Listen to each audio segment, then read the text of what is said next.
This is the Creative Market Free Goods Roundup for the week of November 3rd, 2014. There's 6 different free goods this week, but they are free this week only. So if when you're watching this, any of them look like something you might want to use, check out the description where I will place links to each one of them. So I'm going to start at the top here with Anaglyph 3D Action. You will need Adobe Photoshop to use this action, and I've already went in on this particular image and ran the action on each of the 4 different settings. So when you install the action, there's a folder called Action 3D with setting 1, 2, 3, and 4. So here's the original image of some coffee beans. On setting 1, here's what it does. It's actually a lot like another action that I've shown on a Free Goods Roundup before, where it creates the illusion of a 3D object that's very reminiscent of a 1950s or 60s 3D movie or comic book effect, where it produces a very prominent red and then greenish blue shadow on the individual objects. So on setting 1, this is very apparent. It leaves the image in color, but has this very pronounced red and then greenish blue outlines to the left and the right of the objects. I'm unsure if this will actually work with 3D glasses since I don't have any on hand, but I'd assume it would sort of work. A lot of these will give that slight illusion, but not perfect, since this is just an automatic effect. But on setting 2, it does apply the effect. You can still see the faint outlines of the red and then the greenish blue to the left and the right of the actual coffee beans here, but the overall effect is much more subdued. On setting 3, it actually desaturates the image, but it leaves a very faint red and greenish blue outline to the left and the right of the now desaturated image, but those are still in color, so this is a very subtle appearance. And on setting 4, the image still remains desaturated, but now the red and the greenish blue shadows right here are much more pronounced than they were before. So there are 4 different settings to choose from. 1, which is very pronounced, 2, which is a little bit more subtle,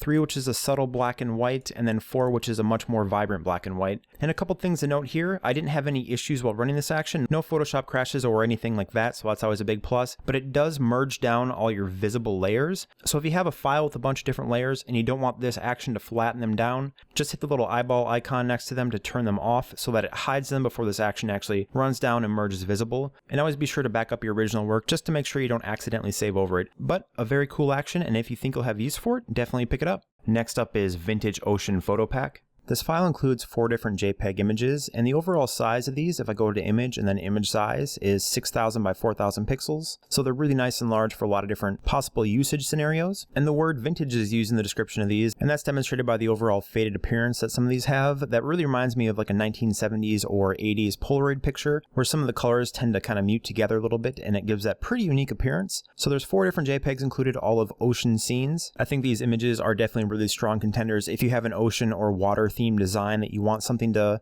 put behind it to really make your design or illustration pop, or even just add some simple text over them. It should all look pretty good. So if you think you'll have use for any of these 4 different ocean themed images, pick this pack up and play around with it a bit. Next we have HoopGerbil Portfolio. This is an HTML theme, so it's not running through a content management system like WordPress, so some coding knowledge will definitely be really advantageous if you want to end up using this. And this is actually a really unique idea, and it's a Dribbble theme. So what it does is it actually imports the shots that you post on Dribbble and populates the web page you see right here. So a lot of people actually use Dribbble as almost a portfolio, so this is a really cool way to display and organize all of your shots while being on your own server instead of relying strictly on the Dribbble servers. So if I were to click on one of these particular images, it'll bring up that actual page on Dribbble itself where you can see all the comments as well as whatever they wrote on that particular page. So this is a really cool and unique idea. This little computer icon right here can be changed out with a logo of your choice. If you click on this person icon, it brings up a nice little window. That's a nice way to display your contact information. And if you click on this little mail icon right here, it just uses a mail to, so it opens up whatever email program you happen to have installed on your computer and sends an email that way. And it's also worth noting that this is responsive. So if I shrink this down to a much smaller size, you can tell that it automatically resizes and adjusts. So it should look good on no matter what size device you happen to be using this for, which is always a really nice plus, as a lot of traffic these days is on mobile or tablet. So if you're a big user of Dribbble, but you want your own page, maybe your own domain that actually points to all your shots to give it a little bit more of a professional feel, this is a very unique and very good idea to do that. So if you think you'll have use for this and you have enough coding knowledge to make some very simple changes, just change your own type and whatnot, this is something I'd recommend picking up and checking out.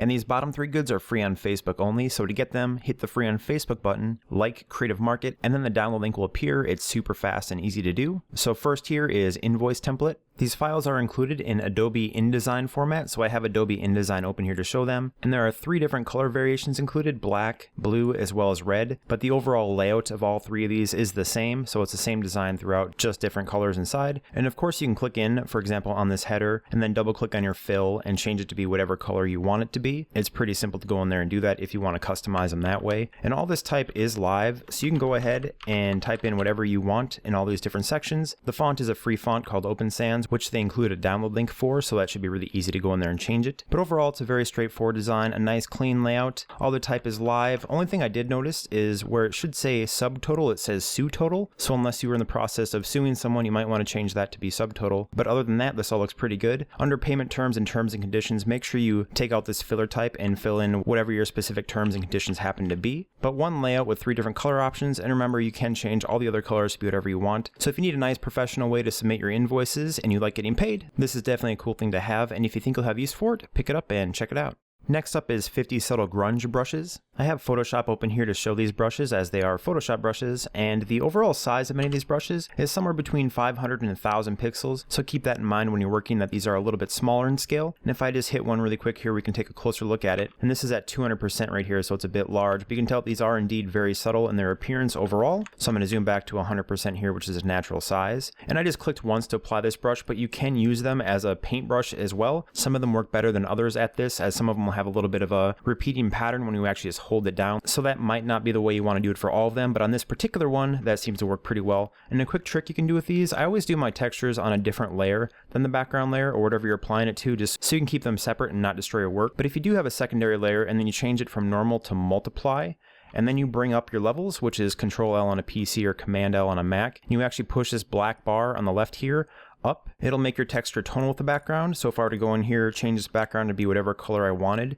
you can tell that the overall texture appearance is maintaining tonality with those new colors. So that's just a quick and easy trick you can use when you're applying textures, and these do work really well on type as well. So I did apply a mask over my type here so I don't end up destroying my original type, but if you apply the texture brush when its fill is black to this particular mask, you can tell that it does a really nice job of knocking out a nice distress in the type without being too overbearing or too powerful. The type is still very legible. Sometimes distresses can be a little bit difficult to actually read the type behind. I'm just going to apply a few different brushes here so you can get a better idea of how some of these look. So this is almost a spongy appearance. It's a very cool texture. And this one also works pretty well as an overall fill brush. If you want to make it pretty overpowering, you can definitely do that. And I'm just selecting some of these at random here. So here's a really nice and subtle speckled brush. And this one also works pretty well as an overall just coverage brush. So actually quite a few of these do work pretty well like that. And I'll just select one more at random here. There are 50, so I'm not going to go over all of them because that's so many. But you can tell that already, just going over these few, that there's a really nice and versatile selection of different brushes to choose from. And I'll go ahead and just apply this one over this type a little bit so you can tell that it has a really powerful effect very quickly. These brushes are really quite awesome. So these brushes definitely get a thumbs up for me. There is a really huge diverse selection to choose from, so definitely when you download this, go through all the different options. There's 50 of them, so it should keep you busy for quite a while. And be sure to experiment with the ways you apply it, maybe mix and match brushes to get some different effects, and apply it to different objects like type or silhouettes. Those always seem to work really well. So this is a big recommendation for me. Pick this one up and play around with it. And last we have Deco New Light, which is a font.